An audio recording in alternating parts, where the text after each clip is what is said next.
최영업 신부님의 편지 모음 제11회 12번째 편지. 순교자 최혜성 요한.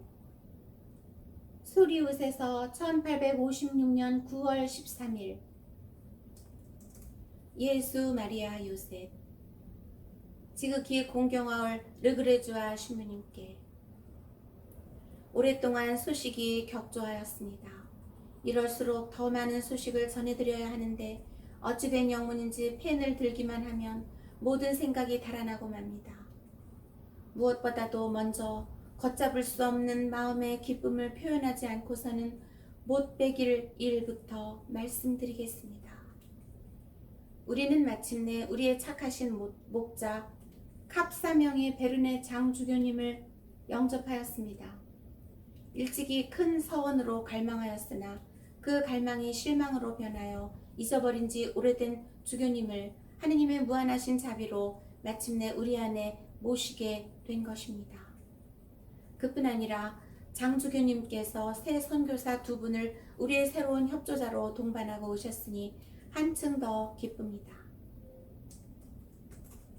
원컨대 그렇게 엄청난 자비를 베푸시는 하느님 앞에 우리가 부당한 자들로 여겨지지 않기를 바랍니다. 1854년 9월 신부님께 보내드린 편지에서 제가 신부님의 편지와 성물을 받았다고 말씀드렸습니다.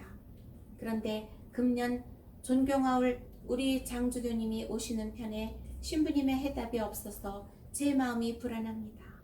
혹시 저의 편지가 신부님께 전달되지 못했는지요?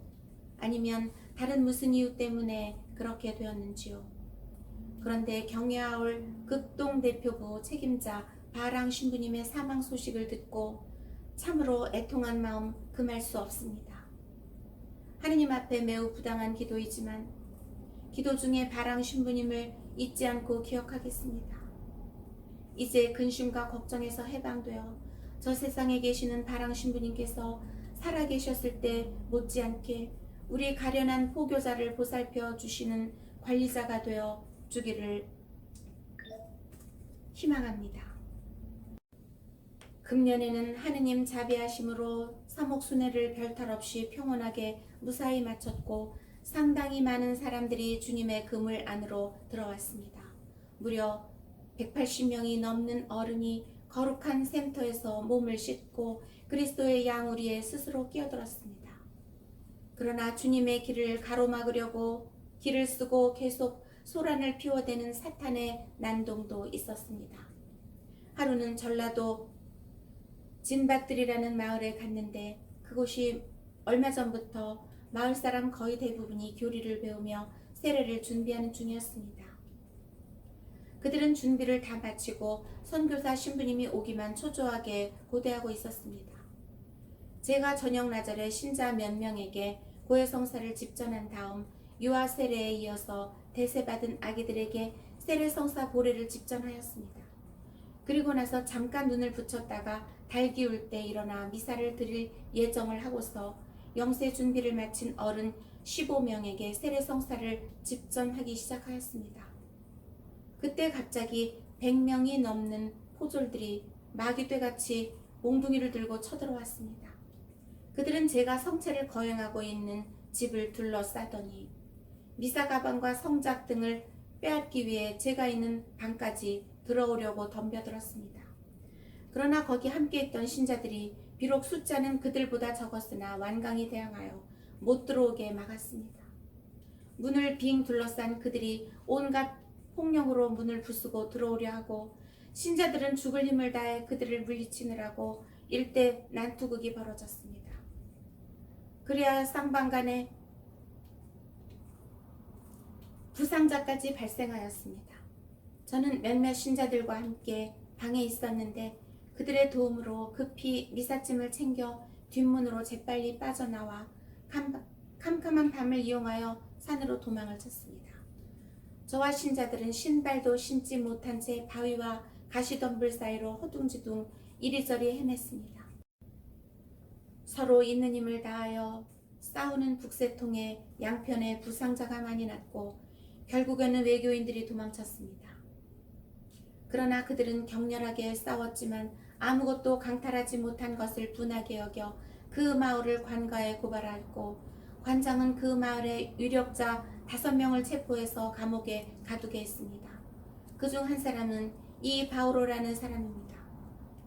7, 8년 전에 신자가 된 그는 다른 신자들보다 더 열심하고 덕망이 높아서 그 마을 진밭들의 회장으로 선임된 사람이었습니다. 또 한 사람은 하 아우구스티노라는 사람인데 그 고을 원님인 관장 다음으로 제일 높은 관리였습니다. 그는 겨우 3년 전에 영세했는데 벌써 많은 외교인들을 천주교로 끌어들였습니다. 그래서 천주교의 주동자이며 전파하는 자라 하여 체포되었습니다. 나머지 3사람은 1년 전쯤부터 교회에 나오기 시작한 예비신자들이었습니다. 그들은 외교인들이 우리를 습격하러 왔을 때 세례를 받으려던 사람들이었습니다. 그들 중 첫째 사람은 이 나라의 가장 높은 양반 가문 사람이었습니다. 그는 천주교의 진리를 깨달은 후 집안에서 천주교를 실천하기에는 너무나 많은 장애가 있기 때문에 자기 고향을 떠나 이곳 산속 교우들한테로 이사와서 살고 있었습니다. 나머지 2사람은 우리 공소에 포졸들을 데리고 왔던 배교자의 친척들입니다. 그 배교자는 첫 배반자인 유다 이스카리옷을 본받아 저를 체포하려고 공소를 습격한 것입니다. 그 자는 배교한 후 내 통자와 박해자로 변신하였습니다. 그는 습격을 하기 전에도 자기 친척인 2 예비신자에게 온갖 모욕과 핍박을 가하면서 자기를 따라 배교자가 되기를 강요한 일이 있었습니다. 그러나 인내심이 강한 예비신자 2사람은 끝끝내 항구하였습니다. 관가에 잡혀간 우리 신자들은 용감하게 하느님께 대한 신앙을 증거하였습니다. 관원으로부터 하느님을 저주하라고 재촉을 받았을 때 그들은 이 세상의 임금님을 비방하여도 죄악이 되거늘 하물며 우주 만물을 지배하시는 하늘의 임금님이신 창조주께 욕을 한다는 것은 천상천하에 용납받지 못할 극악퇴죄입니다. 우리는 죽어도 그런 큰 죄악을 범할 수 없습니다. 하고 대답하였습니다. 그들은 한 차례 문초를 받은 후 다시 감옥으로 끌려갔습니다. 감옥에 갇혀있는 동안 각자는 자기 부담으로 먹을 것을 마련해야 합니다. 그런데 그들 집안이 몹시 가난하므로 옥바라지를 하는 것은 매우 어려운 일이었습니다. 저에게 여유가 있다면 그리스도를 위해 갇힌 저 사람들을 도와주고 싶지만 그러하지 못하니 한숨밖에 나올 것이 없습니다. 신부님께서 편지를 보내주셨을 때 유럽 신자들에게 감동을 주거나 표양이 될 만한 조선 순교자들의 행적이 있으면 적어 보내라고 지시하셨습니다. 사건들을 수집하고 있습니다만 대체로 증인이 없어서 확증된 것을 많이 모으지는 못했습니다. 이번에는 한 사람에 대해서만 신부님께 말씀드리겠습니다. 그는 1839년 전 조선교회를 휩쓴 기해 대박해 때 순교한 사람입니다. 그는 시골에 살았던 관계로 왕도 사람들에게는 잘 알려지지 않았습니다. 그래서 그 해의 순교자들 행적을 수집하던 때 순교록 기해 일기에서 빠졌습니다. 다행히 그의 행적을 구슬하여 적어놓은 종이가 발견되었고 그의 아버지와 아내와 아들 그리고 친구들이 생존해 있으므로 충분한 증거를 확보할 수 있었습니다. 그 순교자 이름은 최혜성 요한입니다. 그는 충청남도 신자 부모에게서 출생하였습니다. 어려서부터 총명하고 부모에게 효도하며 이웃을 사랑함으로 모든 이에게 칭찬을 받았습니다. 첫번 박해 때 그의 조부가 귀양을 가게 되어 온 집안이 그의 조부를 따라서 귀양소까지 갔습니다. 그 고을에서 요한이 장성했는데 주의 사정으로 보아 외교인들 한가운데 살면서 천주교를 합당하게 실천할 수가 없어서 산속으로 이사하였습니다. 거기서 그는 작은 교우촌을 이루어 모든 이에게 교리를 가르치고 착한 표형으로 귀감이 되었습니다. 그는 극도의 비참한 가난과 어려움을 극복하는 데 항구한 인내심을 발휘하였습니다. 그런 가난 중에서도 형편이 허락하는 대로 애긍시사와 자선사업들을 권하지 아니하였습니다. 천주교의 모든 본문을 이해하는 데 뛰어난 열성을 다하고 신자들을 격려하며 비신자들을 권면하는 데 온갖 노력을 기울였습니다. 마을에 선교사 신부님이 오셔서 성사의 은총을 받을 때에는 말할 수 없는 열심에 불탔고 형언할 수 없는 기쁨으로 충만하였습니다. 이 모든 덕행에 감동한 선교사 신부님이 그를 그 마을 회장으로 선임하였습니다. 견진 성사를 받은 후 그에게는 성령 7은의 특은을 충만히 받은 징표가 나타났습니다. 주님을 위한 순교로서 자기 자신을 살아있는 희생물로 하나님께 바칠 의욕이 나날이 커졌습니다. 1839년 기해박해가 날로 더욱 악난해지자 요한은 부모와 가족들을 좀 더 안전한 곳으로 피신시켰습니다. 그런 다음 교회 서적들을 가져오기 위해 다시 집으로 가던 중 포졸들과 마주쳤습니다. 포졸들의 요한이 신자인 줄 알아보고 체포하여 그에게 이웃 신자들을 고발하라고 윽박질렀습니다. 그러나 아무 소득이 없자 그를 관가로 끌고 갔습니다. 그는 포졸들한테 얼마나 매를 많이 맞았던지 온몸이 상처투성이고 몸을 가누기조차 힘겨워하였습니다. 그러나 그는 영혼의 눈으로 예수께서 십자가를 지시고 골고다 산상으로 올라가시는 모습에 주목하였습니다. 그러자 잡혀가는 길목인데도 느닷없이 힘과 활기가 용솟음치는 것이었습니다. 그가 관가에 끌려가 관장 앞에 섰을 때 관장이 내가 사악한 종교를 신봉한다니 참말이냐 하고 물었습니다. 요한은 나는 사악한 종교를 믿지 아니합니다. 하늘의 주님을 섬기는 천주교를 믿을 따름입니다 하고 대답하였습니다.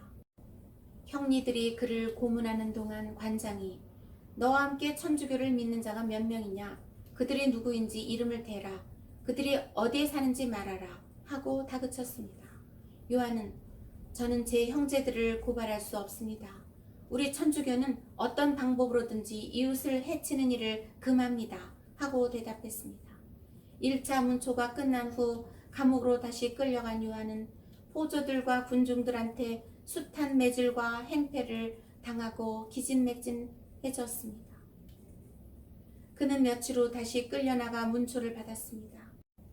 관장이 네가 천주교를 배반하면 나라의 착한 백성이 되겠고 너의 모든 재산을 되돌려 줄 것이며 상금까지도 보태줄 것이다 라고 구슬렸습니다.